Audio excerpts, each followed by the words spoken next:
ఆమెకు మీకు వేస్తే మళ్ళా బడ్జెట్ ఎక్కువ కదా అట్లా రేషన్ కార్డు ప్రకారమైన రైతు భరోసా మాత్రం 10 ఎకరాలకు ఖచ్చితంగా అంతే కావాలి. మీ డిమాండ్ అంటే 10 ఎకరాల వరకు వేయాలి.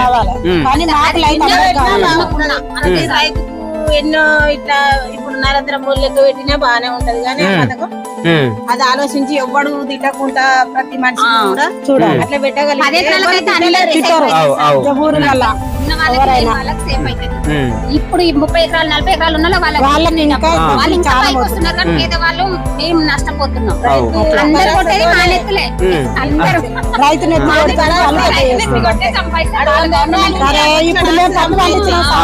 ఇప్పుడు పట్టు పండిస్తున్నాం మస్తు నష్టమైంది. మరి దానికి రేటు పెంచాలి మాకు కూడా రైతులకు. ఇప్పుడు పత్తి రేట్ ఎట్లా పోతుంది? ఇప్పుడు పత్తి 7,000 అని ఇచ్చిండు మొన్న. వాన పడ ముందుకే 7,000 అని ఇచ్చిండు సారు. వాన పడ్డది